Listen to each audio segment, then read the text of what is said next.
pensamiento ni la línea editorial de C9N.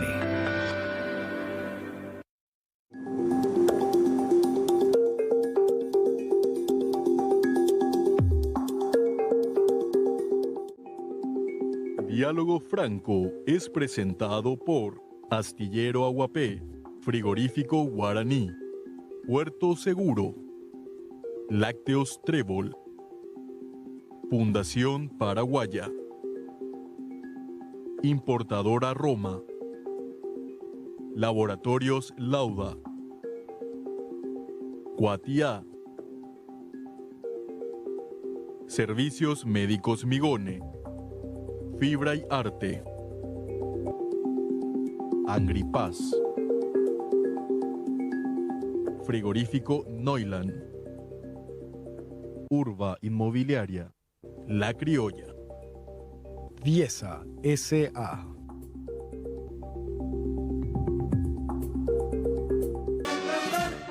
Muy buenas noches, queridas amigas, buenas noches, queridos amigos.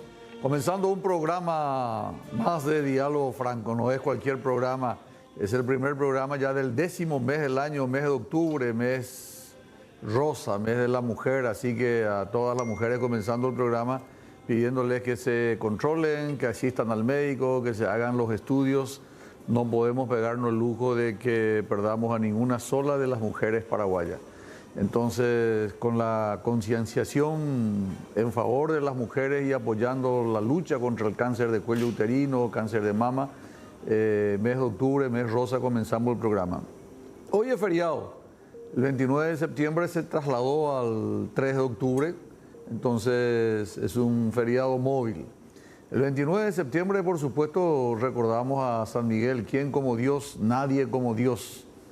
Y la religiosidad paraguaya hizo que el 29 de septiembre se consume la victoria del ejército paraguayo, la primera victoria. Ni Paraguay ni Bolivia no estábamos todavía en condiciones de poder ir a la guerra, pero sin embargo el ejército paraguayo logró de alguna manera desalojar al ejército boliviano de un sitio donde había agua, y el agua, de hecho la sed ha matado más gente que las balas enemigas. El agua fue fundamental, y esta victoria del ejército paraguayo nosotros aquí en Diálogo Franco y en C9N hoy vamos a conmemorar. Y el que nos acompaña hoy es el doctor Eduardo Hirohito Nakayama. Él es abogado, experto en seguro, pero además es historiador, tiene su tesis presentada en una universidad del estado de Río Grande do Sul, en el Brasil. Y Santa Catarina, mejor dicho, Río Grande do Sul, presentando su tesis en el estado de Río Grande do Sul. Y bueno, hoy está con nosotros ya en su calidad de historiador para poder aclarar algunos conceptos que la gente no está entendiendo. Doctor Eduardo Nakayama, ¿cómo estás? Buenas noches. Muy buenas noches, Federico. Un gusto estar aquí contigo y con toda la audiencia de Diálogo Franco en esta fecha tan importante para la paraguayidad, una fecha realmente que durante mucho tiempo fue feriado el 29 sin que se trasladase, pero bueno, en esta ocasión, ¿verdad?, siguiendo también el ejemplo de otros feriados, se ha trasladado al día lunes, ¿verdad?, pero recordando lo que fue la fulgurante victoria de Boquerón el 29 de septiembre de 1932, es decir, hace 90 años.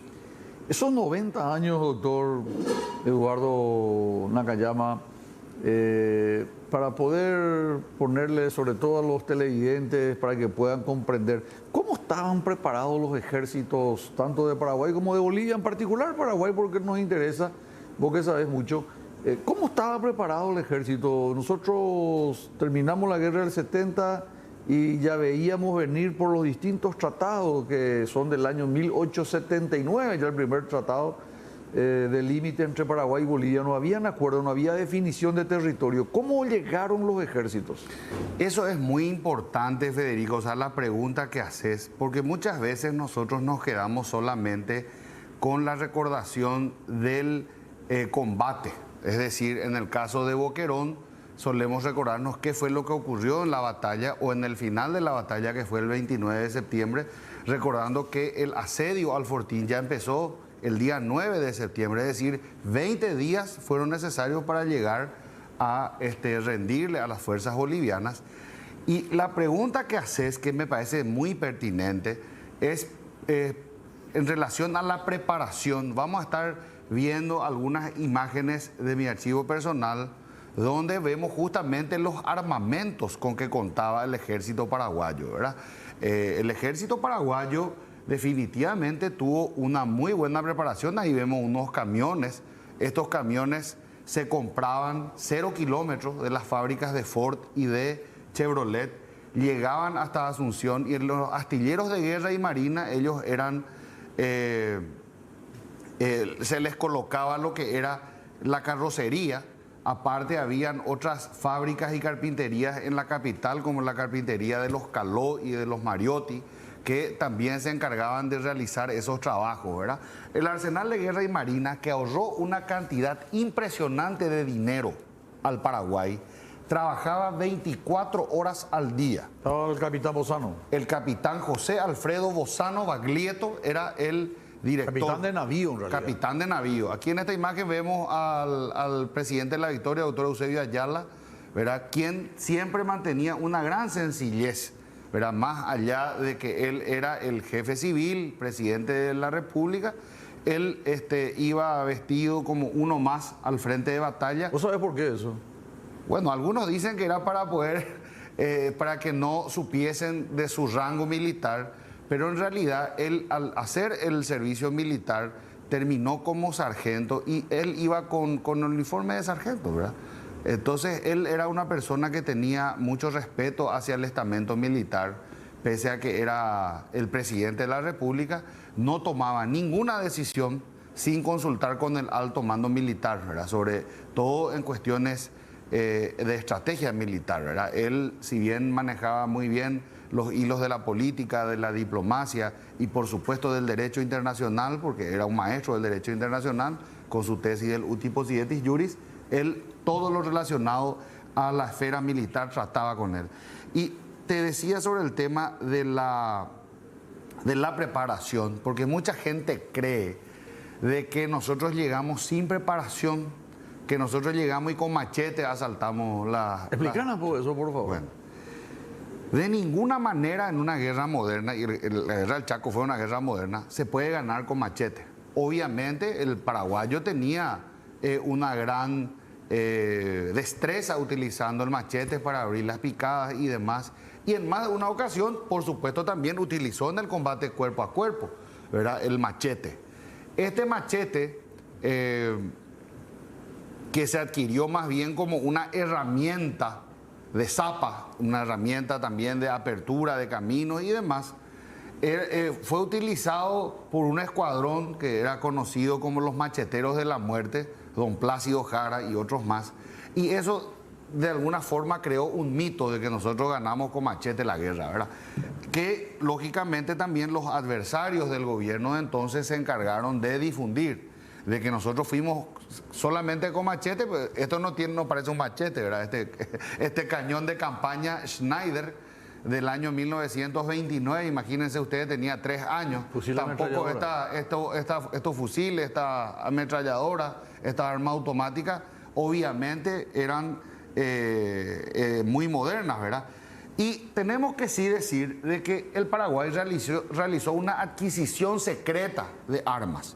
Ya en la época de Eligio Ayala, en 1923 se adquirió de Chile 3.000 fusiles Mauser y 12 ametralladoras pesadas Maxim con dotación completa de proyectiles. Es el primer periodo del presidente Eligio Ayala. Ese es el primer periodo del presidente Eligio Ayala, cuando Eusebio le entregó la presidencia después de la revolución del 22, y Eligio, que era su ministro de Hacienda, completa el periodo, ¿verdad? En realidad, 6 meses antes vuelve a dejar en manos de Luis Alberto Riart, correcto, quien culmina el periodo que era originalmente de Manuel Gondra, y posteriormente inicia el periodo constitucional de Eligio Ayala. Luis Alberto Riart convoca a un consejo de guerra donde también llama a los del Partido Colorado, llama a los de la Liga Nacional Independiente, que posteriormente serían los franquistas, y llama a los adversarios internos del Partido Liberal, recordando de que había habido, digamos, una refriega muy fuerte en la revolución del 22-23 y no estaba para nada todavía cicatrizadas las heridas de esa refriega, ¿verdad? Entonces se hace la compra, la adquisición secreta de estos armamentos, y quiero comentar un poco algunas de ellas, porque el doctor Eligio Ayala le pide a Eusebio, que estaba en ese entonces en Europa, que se encargue, perdón, en Estados Unidos, que se encargue de la adquisición en Europa. Entonces, ¿qué hace Eusebio? Estando en Washington, él realiza los contactos con Europa y posteriormente va personalmente a hacer esta adquisición. Dice, en virtud del decreto secreto, el decreto reservado, que es el decreto reservado número 21.211 del 9 de julio de 1925, ya durante el periodo del gobierno de Eligio Ayala, se autorizó al doctor Eusebio Ayala, entonces embajador del Paraguay en Washington, a adquirir 4.463 fusiles Mauser, 1.900 carabinas, 176 ametralladoras livianas Madsen, 24 cañones de montaña, 8 obuses de 105, 5.132 yataganes, que son los machetes, 400 sables de caballería, 56 telémetros, 3.000 shrapnel, 5.000 granadas ordinarias, 1.200 fumígenas, 2.000 para obuses, 3 estaciones radiotelefónicas transmisoras, 6 receptores, 8 telefónicas y 4 con clave Morse, 4 aviones de caza o de exploración, 4 de bombarderos y 2 de escuelas, es decir, para aprendizaje, recordando que el arma de la aviación era un arma nueva todavía entonces. 32 ametralladoras pesadas, 8 lanzaminas, 304 pistolas de 25.000 proyectiles, con 25.000, perdón, 10 millones de tiros de guerra de fusil y 1 millón de fogueos, espoletas, lanza de caballería, etc.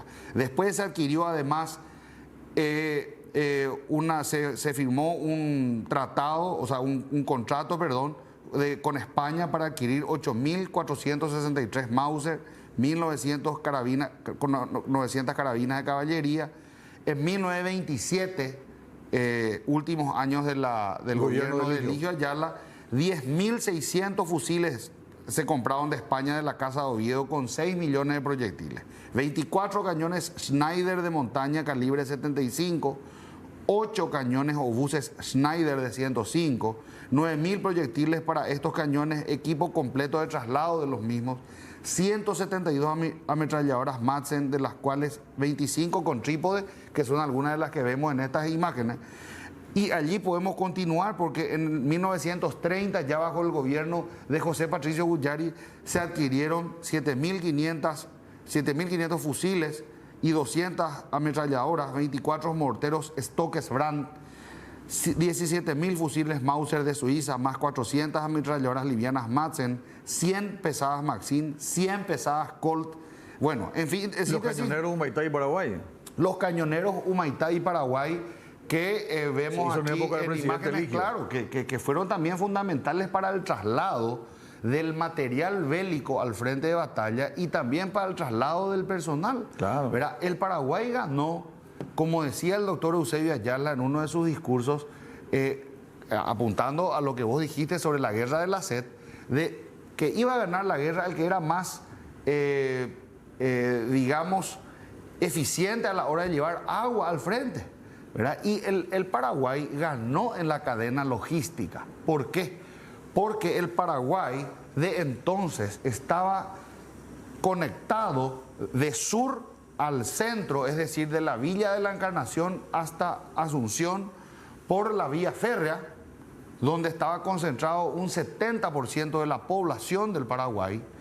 El resto estaba conectado por vía fluvial, es decir, desde la Villa del Ñembucú, la Villa del Pilar de Ñembucú, la Villa Real de la Concepción, y esa cadena era conectada vía fluvial por estos cañoneros y por otras embarcaciones y demás que llevaban hasta Puerto Casado, y allí partía la línea del ferrocarril central del Chaco, que llevaba hasta el centro de operaciones cerca de Isla Poí, en el kilómetro 145 o Punta Riel, ¿verdad? Donde llegaba, digamos, el material y de allí era trasladado con camiones hasta el frente. Aquí vemos los aviones, ¿verdad? Se ven también aviones. Realmente es impresionante también, fue impresionante el apoyo de las mujeres, ¿verdad? En todos los sentidos, tanto en el frente, evacuando a los heridos, a los enfermos, como también en la retaguardia. Se montaron hospitales de sangre, tanto en los colegios como en el Colegio San José, en el Colegio Internacional de Asunción. También se montó un hospital de sangre en la Iglesia de la Encarnación. Hay fotos sobre eso, ¿verdad? Y bueno, en realidad fue una campaña en la cual el Paraguay entero se levantó como un solo hombre, ¿verdad? Y como una sola mujer, aquí como vemos en imágenes de estas bellas hay una damas. pregunta, el recurso humano, la oficialidad paraguaya, que si nosotros comparamos, por ejemplo, el año 1920, doctor, así brevemente para no entrar en tanta historia, 1920, antes de esa revolución, ¿cómo era el ejército? ¿Era un ejército profesional o era amateur? Hay que mencionar ¿No? que... O sea, ¿cuándo comienza a profesionalizarse el ejército de la pregunta? ¿Cómo no? Desde que acabó la guerra de la Triple Alianza, que nosotros tenemos que recordar también que se caracterizó lamentablemente por la falta de oficialidad, ¿verdad? El Paraguay no tenía oficiales profesionales en gran número, a excepción de unos pocos que tuvieron la posibilidad de estudiar, digamos, junto con profesionales brasileños que vinieron con la misión militar del Brasil, con Villagrán Cabrita y otros más, y otros que tuvieron la posibilidad de ir al exterior, como el caso de Juan Crisóstomo Centurión y otros más. Sin embargo, la mayoría de los oficiales de la guerra de la Triple Alianza se formaron en la guerra, el mismo Bernardino Caballero y otros más, ¿verdad? Sin embargo, para la guerra del Chaco, nosotros tuvimos la creación de la escuela militar en el año 1915 en el gobierno del presidente Eduardo Scher, ¿verdad? Eduardo Scher contrata una misión militar alemana, entonces ellos llegan antes de la Primera Guerra Mundial, pero casi inmediatamente tienen que regresar, ¿verdad? Tienen que regresar a raíz del estallido de la Primera Guerra Mundial. Entonces, sin embargo, tuvimos, digamos, la posibilidad de que varios oficiales pudiesen ser formados ya en el Paraguay, en la escuela militar, ¿verdad? Nosotros tenemos que recordar, Federico, de que Bolivia tuvo la escasez de oficiales que nosotros tuvimos en la guerra de la Triple Alianza. Ellos tuvieron la guerra del Chaco, empezando por por su comandante, que era Hans Kunt, un alemán, y en nuestro caso todos nuestros oficiales fueron formados aquí en el Paraguay, salvo los rusos, los oficiales rusos. Pero muchos fueron a Chile, ¿eh?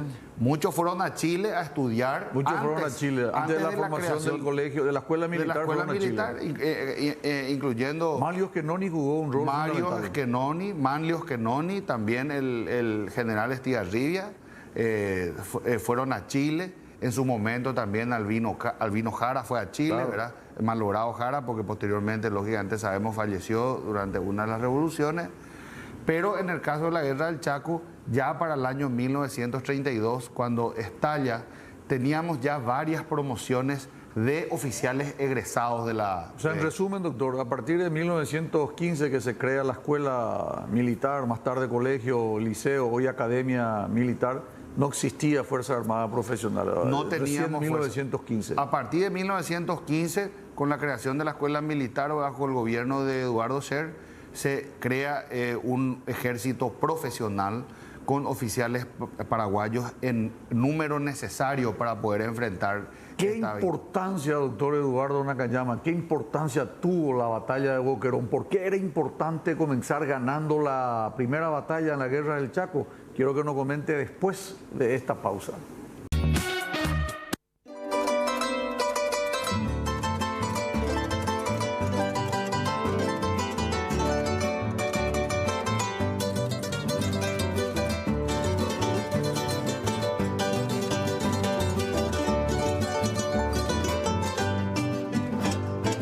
Nosotros acá no solamente recordamos, sino que agradecemos a los héroes, a los defensores del Chaco, varones y mujeres que fueron a entregar la vida porque sigamos siendo paraguayos, porque nuestra bandera tricolor rojo, blanco, azul esté en el Chaco paraguayo. Así que honor y honra a los héroes, a los defensores del Chaco. Gratitud eterna. Cada vez son menos y cada vez le debemos más. Edu, vos estás haciendo campaña, me contaste que está llegando ahora de Encarnación, Itapúa. Este es un antigripal descongestivo, antihistamínico, antifebril. Tiene comprimidos para la mañana, para la noche, para que no tenga sueño, para que tenga pila y siga trabajando en política. Excelente, conozco Angripaz Plus. Sí, señor, el Angripaz amigo Plus. Martín Heiseke. Martín Heiseke, Sí, hijo, muy bien, un Beatriz, saludo. excelente. Un saludo para ellos. Sí, señor. Bueno, doctor Eduardo Nakayama, ¿por qué fue importante ganar, comenzar con el pie derecho la batalla de Boquerón en la guerra del Chaco? Bueno, para comenzar, es importante recordar nuevamente la finalización de la guerra de la Triple Alianza, ¿verdad? Es decir, el Paraguay quedó devastado, la población masculina diezmada y un aire derrotista que costaba muchísimo levantar, ¿verdad? Costó mucho levantar. Y si bien para el año 1890 aproximadamente se calcula de que demográficamente el Paraguay estaba más o menos al mismo nivel de la población preguerra de la Triple Alianza, costaba mucho todavía volver a recuperar esa identidad perdida, por llamarlo de alguna manera. También tenemos que recordar que en ese entonces muchísimos inmigrantes se llegaban hasta el Paraguay, de Italia, de Alemania, de otros lugares, y ese es el motivo por el cual tuvimos en la primera mitad del siglo XX muchos presidentes con apellidos de origen extranjero, ¿verdad? O hijos de extranjeros. El mismo Eligio Ayala toma el apellido de la madre, ¿verdad? De Manuela de Jesús Ayala, porque el padre no se portó bien con él, ¿verdad? Era de origen español. Eusebio Ayala, apellido Sisa. Sisa. El caso de Eusebio Ayala debía ser de apellido Bordenave, ¿verdad? Finalmente lleva también el apellido de su madre, Demetria Ayala. El caso de Eduardo Scher sí lleva el nombre del padre, el apellido del padre de Santiago Otto Scher, fundador de San Bernardino. José Patricio Guyari, de origen suizo, y otros más, ¿verdad? Y en la oficialidad también, ya que vamos a hablar de Boquerón, tenemos al que fue director de la escuela militar, Arturo Bray, de origen inglés, ¿verdad? Quien fue el comandante del RI-6 Boquerón, que fue a hacer su bautismo de fuego en Boquerón, ¿verdad? Entonces, ¿por qué fue importante esta batalla? Porque después de 60 años de un aire derrotista, que la gente creía que el Paraguay no podía levantarse, y los bolivianos estaban convencidos de que el Paraguay era incapaz de movilizar tal cantidad de tropas en tiempo récord como se hizo, porque recordemos que apenas tomado el fortín Carlos Antonio López, cuando el Paraguay se entera de esa afrenta, automáticamente se ordena la movilización todavía en el gobierno de José Patricio Guyari en julio del año 1932, y como se dice, lamentablemente a Eusebio le toca ya agarrar un país en guerra el 15 de agosto de 1932. Y todo el esfuerzo del Paraguay se enfocó en recuperar el fortín Boquerón. Y todas las fuerzas paraguayas se concentraron en capturar o recapturar el fortín Boquerón. Yo les quiero invitar a todos los televidentes a que busquen en YouTube un documental que se recuperó hace muy poco tiempo, no tiene más de 20 años que se ha recuperado el documental de Roque Funes del año 1932, donde explica paso a paso la batalla de Boquerón, ¿verdad? Y ese documental, que estaba en Fernando de la Mora, en el cine Estragó, ¿verdad?, se recupera a través de Kodak y otros especialistas que tocan el documento, y allí muestra paso a paso lo que fue la recuperación del fortín Boquerón, ¿verdad? Gracias a la recuperación de Boquerón, que duró 20 días, ¿verdad?, la moral del ejército paraguayo y el pueblo paraguayo ¿verdad? Se pone en alza, porque aparte de todo eso tenemos que recordar que al inicio de la guerra, Federico y audiencia, habían dos tesis de qué es lo que el Paraguay tenía que hacer ante la afrenta y el ataque boliviano. La primera tesis era la de defender al Paraguay en la costa del río Paraguay. Sí. Es decir, esperar a los bolivianos a que se alejen de su línea logística y de esa manera vencerlos cerca del río Paraguay. General Rojas y Bray, entre ellos, el general Rojas, incluso también hablan Raimundo de que Rolón. Juan Bautista Ayala también era de esa tesis, pero la tesis de Estigarribia es la de ir al encuentro de ellos en el Chaco Central. Así ¿verdad? mismo. Entonces, esto también demuestra que la tesis de Estigarribia era la tesis correcta, ¿verdad? Porque a partir de allí el Paraguay comienza a recuperar territorio, ¿verdad? Y vamos a hablar seguramente en alguno de los bloques sobre la parte territorial para poder exponer un poco, para que la gente se haga una idea de dónde estaban los bolivianos, pero para que ustedes puedan hacerse una idea, prácticamente todo lo que era el departamento de Boquerón estaba tomado por los bolivianos. Sí. Prácticamente todo lo que era el departamento de Alto Paraguay, a excepción... Pero llegaron al departamento actual del presidente Áñez. En Anagua, de hecho, estaba en el departamento del presidente Áñez. Y la parte... Pozo Colorado. Y presidente Áñez, gran parte del presidente Áñez estaba bajo poder boliviano. Claro. Incluso lo que era la línea logística que bajaba por el río Pilcomayo estaba en el estero Patiño. Claro. ¿Verdad? O sea que nosotros estamos hablando de que estaban... Ese nombre Trinfuqué es un nombre boliviano. Estaban muy cerca de Asunción, y de hecho los bolivianos pretendían tomar absolutamente todo el Chaco. ¿Por qué te parece, doctor, que se celebró tanto el triunfo de Boquerón? Incluso ahora, de repente nosotros nos celebramos otra batalla que a lo mejor tuvimos mayor éxito, porque Boquerón, hay que ser sincero, desde el punto de vista operativo le costó mucho al ejército paraguayo. Sin embargo, celebramos. Yo pienso, Federico, de que era muy necesaria la recuperación del Fortín, como te decía, para levantar el espíritu. La gente de Asunción presionaba un poco. Pero absolutamente. Acá los periódicos, las radios, estaban todo el día con eso, y hace un rato pasaron una imagen de lo que fueron los jardines del Palacio de López cuando se enteraron de la victoria de Boquerón. Y está la foto de esa Porque Pamela. está por allí Pamela, es una foto donde está muchísima gente frente al Palacio de López. Es impresionante. Totalmente ocupado, invadido. Totalmente, sí, pero era una algarabía total, ¿verdad? Y hay otra en la cual aparecen ya de noche, ¿verdad? En esta colección de fotos no, pero hay otra en la que sí aparece ya prácticamente de nochecita, seguía la gente frente al palacio, ¿verdad? O sea que fue realmente un júbilo impresionante el que se vivió en la capital cuando se enteraron de la victoria de Boquerón. Y Boquerón, además de la religiosidad, fecha de San Miguel, vamos a ver después que otras batallas, por ejemplo la de Grendahue fue un 8 de diciembre, también muy íntimo a la religiosidad popular. Sin embargo, el agua fue un factor fundamental. No había agua y los bolivianos tomaron prácticamente 3 fortines, ¿verdad? Y donde estaba el Comanchaco... Esa es la foto, esa es la fotografía. Increíble, ¿eh? Ponemos esta como Es central. increíble, ¿eh? Fíjate lo que es.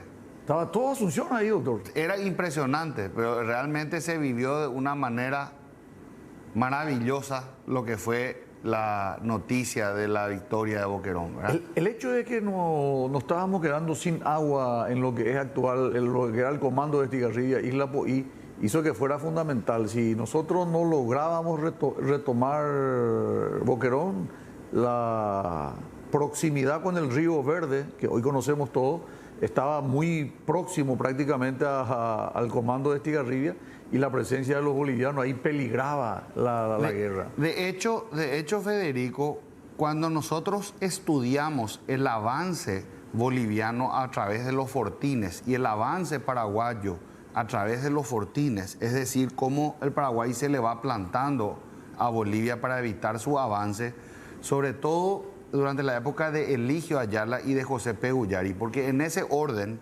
fueron los presidentes que más fortines fundaron. Primero Eligio y segundo José P. ¿Verdad? Y el Paraguay tenía una muy buena posición ya para el año 1928 más o menos. Lamentablemente sufrimos el incidente del Fortín Vanguardia, lo que hizo que los bolivianos posteriormente multiplicaran la presencia de fortines. Pero ¿cuál fue el estallido o qué ocasionó realmente el estallido real de la Guerra del Chaco? La posesión de la laguna Pitiantuta, ¿verdad?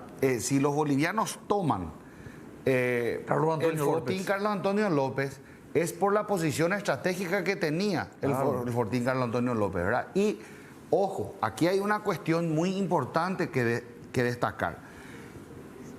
Paraguay y Bolivia estaban sentados en una mesa negociadora en Washington en ese momento, ¿verdad? ¿Y qué fue lo que pasó?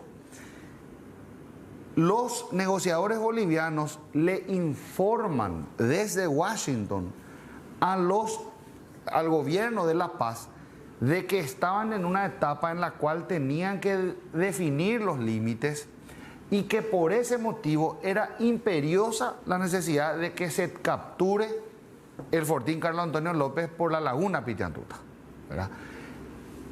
Entonces, ¿qué pasó? Los bolivianos toman el Fortín Carlos Antonio López, lo renombran como Fortín Santa Cruz, pero no comunican el hecho. Por lo tanto, cuando el Paraguay recaptura el Fortín Carlos Antonio López, en La Paz se lanza la falsa información, hoy llamaríamos una fake news, de que el Paraguay tomó un fortín boliviano que era el Fortín Santa Cruz. Nunca ellos contaron de que ellos habían tomado antes el Fortín Carlos Antonio López y le habían renombrado como Fortín Santa Cruz, ¿verdad? Entonces, lógicamente en Bolivia, cuando llega la noticia, ellos toman como una afrenta, como una agresión paraguaya a Bolivia, cuando fue todo lo contrario, ¿verdad? El presidente Salamanca es responsable de eso. El presidente Salamanca es el principal responsable de este hecho. Hoy día la historiografía es conteste en relación a eso.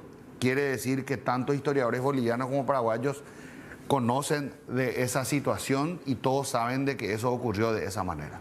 Bueno, nosotros tenemos que irnos a un breve corte, doctor, y regresamos inmediatamente con el...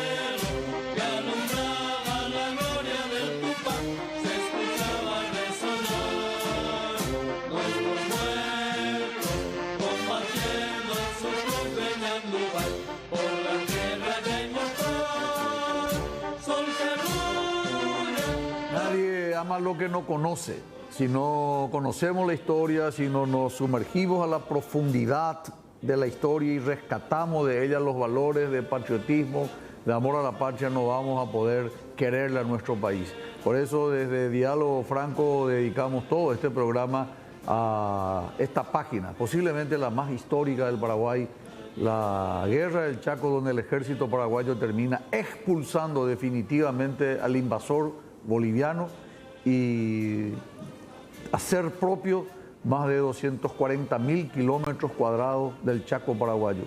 Doctor Nakayama, hay un mito, una leyenda que siempre se está diciendo permanentemente, esta es una brillante oportunidad para desmitificar. Ganamos la guerra del Chaco, pero cedimos territorio. ¿Podés explicar eso? Porque se dijo mucho. Claro que sí, con mucho gusto. Bueno, en realidad... esa es una falacia que se ha repetido por muchísimos años y que el historiador Carlos Gómez Florentín dice brillantemente en una entrevista que diera a un medio de prensa escrita, cómo el estronismo convirtió la victoria del Chaco en una derrota liberal. Fíjate un poco cómo dice un historiador independiente. Y al revés, cómo convirtió la derrota de la guerra del 70 en un ambiente de triunfalismo. Exactamente, ¿verdad? Entonces, allí nosotros vemos el contexto en el cual se dieron las cosas y cuál era el motivo que tenían los gobiernos desde antes de Stroessner de ocultar todo esto que nosotros veníamos hablando de los decretos reservados, de la compra de armamento, de la preparación para la guerra del Chaco y demás. Imagina el 23 de octubre de 1931, indefensión del Chaco. Claro, ¿verdad?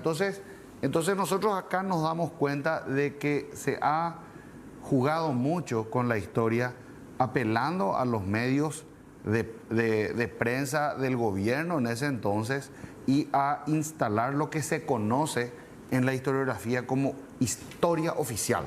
Es decir, la historia oficial, ¿cuál es? La que te da el gobierno y que te dice esto es la historia y no puedes discutir. ¿Ok? Entonces, por muchos años se repitió eso. Así como un dogma. Pero si nosotros agarramos y nos fijamos en los mapas, primero tenemos que saber de que la disputa por el Chaco era por un territorio que tanto bolivianos como paraguayos creíamos nuestro. Claro. Los bolivianos creían que el Chaco era suyo hasta frente de Asunción y nosotros aspirábamos a todo el Chaco hasta las estribaciones andinas, ¿verdad? Pero ni ellos ocuparon jamás el Chaco hasta frente a Asunción, ni nosotros nunca ocupamos el Chaco hasta allá, fuera de lo que fue terminada la guerra, ¿verdad? Donde nosotros llegamos a la estribación andina hacia el lado oeste, pero no llegamos a los límites que nosotros reclamamos hacia el lado este, noreste, ¿verdad? De todas maneras, lo que tenemos que comprender es que tuvimos varios tratados previos a la guerra. El primero, el de Cutquijarro. Eso tenemos, Pamela, así puede ir pasando. Si por vemos favor. lo que fue el tratado de Cutquijarro, que todos conocemos que Juan José de Cut fue esto era lo que los bolivianos pretendían como suyo. Fíjense ustedes, le tenían al Chaco como totalmente de ellos, ¿verdad? En el tratado de Cutquijarro, que se firmó por Juan José de Cut, que fue el primer vicepresidente del Partido Colorado, y el canciller boliviano Quijarro, casi la mayor parte del Chaco se le dejaba a Bolivia. Sí. El segundo tratado, fue el Ichazo Benítez. El Benítez Ichazo, que se firma en el año 1887. No, 1887. Presidencia del presidente. No, ese fue otro todavía. Tamayo Acebal. Acebal Tamayo fue el 1887. Acebal Tamayo, 1887, sí. También se le cede la mayor parte del Chaco. Pamela, eso que te envié, si podés poner, por favor. Y sí. El tercer tratado, durante la época preliberal, por llamarlo de alguna manera, sí, fue el tratado Benítez Ichazo, sí, del año 1894. ¿Verdad? Sí. Por ese tratado también se cedía la mayor parte del Chaco a Bolivia. ¿Verdad? Que felizmente, hay que decirlo, doctor, los congresistas nunca aprobaron. Nunca aprobaron. Felizmente. Por ese Porque motivo. Si hubiera sido por el gobierno, hubiéramos entregado todo el Chaco. Si era así, nosotros nuestro Chaco terminaba mucho antes. Claro. Iba a terminar mucho antes. Claro. Si era por estos tres tratados. Ahí vemos. Bueno, este no es el tratado, sino esto ya es lo que fue hasta dónde ocuparon los bolivianos. Todo lo que está en verde, para que ustedes se hagan una idea, es lo que ocuparon los bolivianos. ¿Puedes levantarte, doctor, y mostrar ahí? Claro. No sé cuál es la cámara. ¿Aquí? Ahí. Bueno, todo lo que vemos en verde es el Chaco recuperado por los paraguayos a los bolivianos en la campaña militar del 32 al 35. El espacio coloreado en azul es lo que nunca los bolivianos pudieron ocupar, ¿verdad? Y el espacio rojo que vemos aquí hasta el Parapití es lo que nosotros de alguna manera reclamábamos como límite ancestral. Pero yo les puedo decir que incluso viendo el mapa que Francisco Solano López encomendó a la Sociedad Geográfica de París, en Francia, ¿verdad?, era mucho más chico el Chaco. Salía una línea de Bahía Negra y aquí bajaba, ¿verdad? Por eso es que el doctor Justo Pastor Prieto dice que el doctor Eusebio Ayala fue el único gobernante de la historia del Paraguay, gobernante, no solo presidente, que entregó un territorio más grande del que recibió. Claro. Porque el Paraguay, históricamente, desde la época colonial, se fue achicando. Se fue achicando, se fue achicando, se fue achicando. Y aquí, obviamente, los bolivianos presionaron, pero durante el gobierno de Eusebio Ayala, él descomprimió eso y le ganó territorio hasta esta línea alcanzada por Paraguay en el año 1935. La parte blanca tampoco nosotros hemos conquistado ni recuperado, pero por el tratado posteriormente se nos cedió esto a cambio de este territorio que ya estaba ocupado por los bolivianos hacía mucho tiempo. Entonces, de manera a evitar de que esto sea tomado como una guerra de conquista, porque fue una guerra de defensa, y sobre todo considerando también que esto fue determinado por unos países que trabajaron como árbitros, ¿verdad? Entre ellos Brasil, Perú, Argentina, Chile, Uruguay, ¿verdad? Estados Unidos. Estados Unidos que mediaron en esto para que finalmente se llegue a este acuerdo. Pero hay una cosa más importante todavía, Federico, que no se dice. El protocolo de paz del Chaco se firmó el 12 de junio de 1935, lo que marca el fin de las hostilidades en el frente de batalla. Sí. No marca el fin de la guerra, Claro. ni tampoco el fin de la disputa territorial que se traslada a los salones para ser discutido por los diplomáticos. Claro. ¿Verdad? Entonces, esa discusión pasa en el año 36, cuando se tenía que hacer el canje de prisioneros, ¿verdad? Pero, ¿qué ocurre en febrero del 36? El golpe militar que lo saca a Eusebio Ayala de la presidencia y lo mandan preso a él y a el general victorioso, a José Félix Estigarribia, a la cárcel. Imagínense usted. Y al contraalmirante Bozano. Y a Bozano y a otros personeros del gobierno también. 6 ¿verdad? meses estuvieron presos. 6 meses, incluso se pensó en fusilarlo. Por suerte, la presión internacional hizo a que eso no ocurriera, ¿verdad? Buscaron absolutamente de todo, obviamente no encontraron nada, pero ¿qué es lo que pasó en el periodo de 18 meses del gobierno de Rafael Franco? ¿Qué pasó?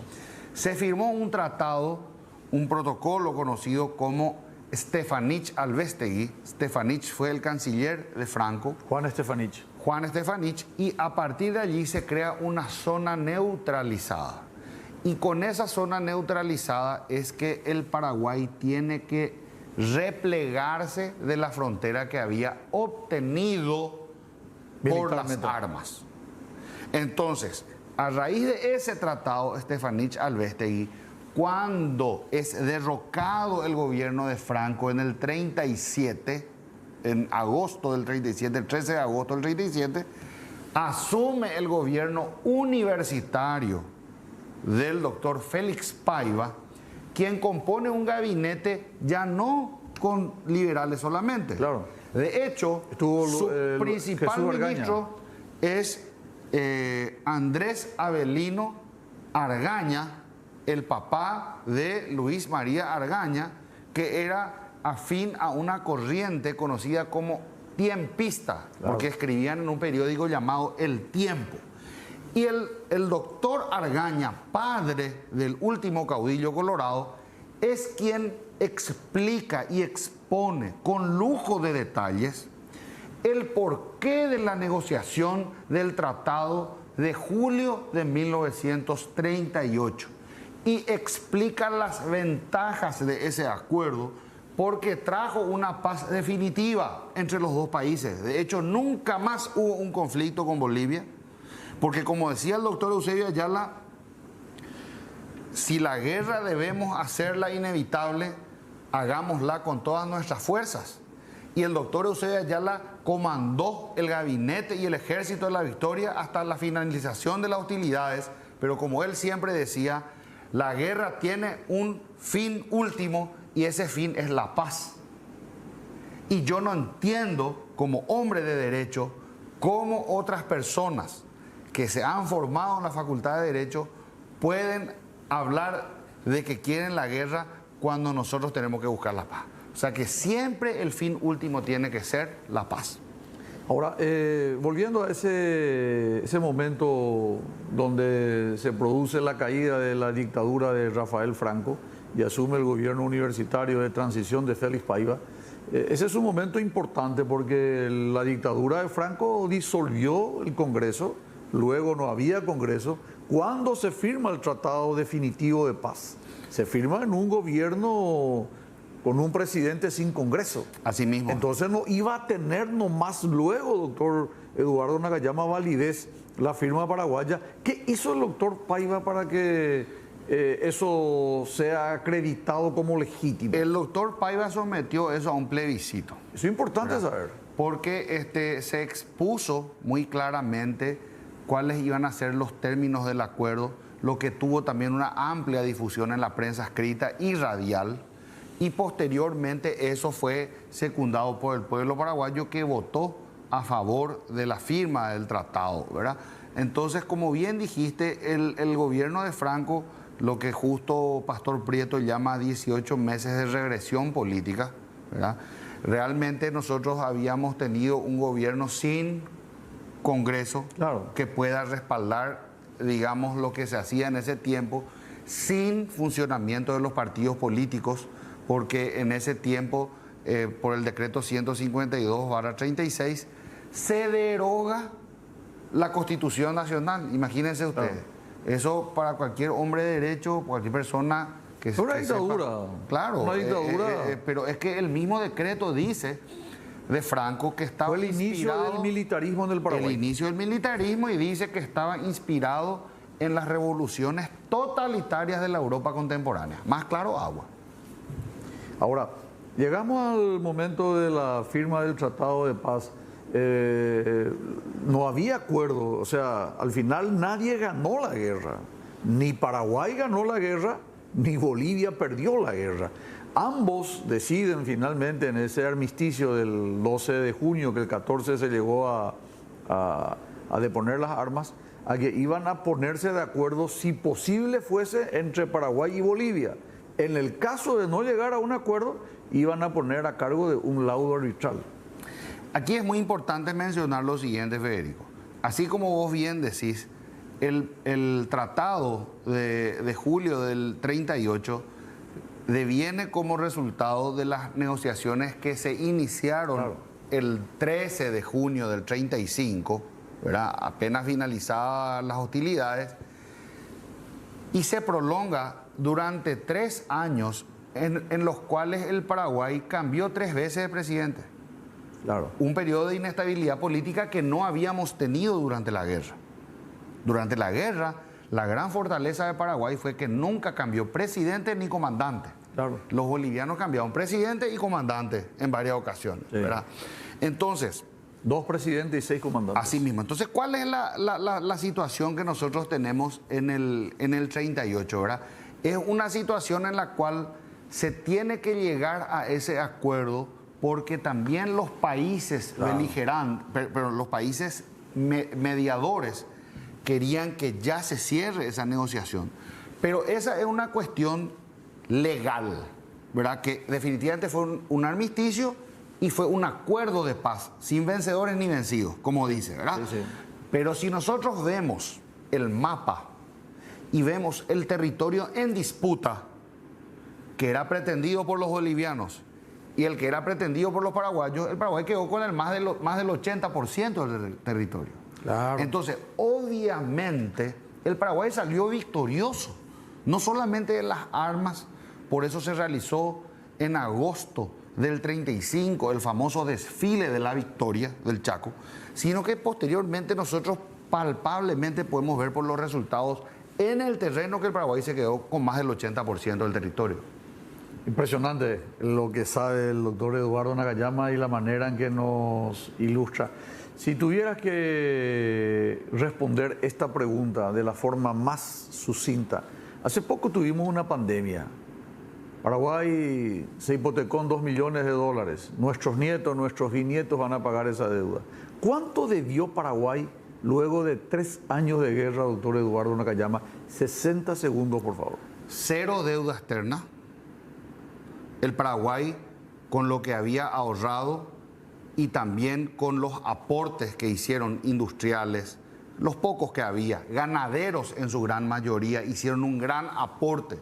Y la ciudadanía toda, generando una parte pequeña, una deuda interna a través de los bonos que emitió el Tesoro y otros que fueron donaciones a través de títulos llamados Oro para la Victoria. Y aprovecho para mencionarte lo siguiente. El último título Oro para la Victoria tengo en mi poder, en mi colección privada, y me han contactado gentes de parte del Ministerio de Defensa que dicen que no tienen eso, y anuncio que voy a donarle al Ministerio de Defensa Nacional ese título para que el Ministerio de Defensa pueda tener y para que nuestros hijos y nietos puedan conocer lo que fue la honestidad y el patriotismo de los gobiernos que estuvieron al frente en ese momento. Qué lindo gesto, doctor, te felicito, realmente te felicito, orgulloso. Bueno, y felizmente llegamos a la culminación del programa, tenemos que ir. Lo más probable es que la gente pida que este programa se reemita, o si no, que tengamos una parte 2. Regresamos el próximo lunes, si Dios permite, con más Diálogo Franco. Gracias, doctor Eduardo Hirohito Nakayama. Gracias, Federico. Muchas gracias. Diálogo Franco fue presentado por Astillero Aguapé, Frigorífico Guaraní, Puerto Seguro, Lácteos Trébol, Fundación Paraguaya, Importadora Roma, Laboratorios Lauda, Cuatiá, Servicios Médicos Migone, Fibra y Arte, Angripaz, Frigorífico Neuland, Urba Inmobiliaria, La Criolla, Viesa S.A.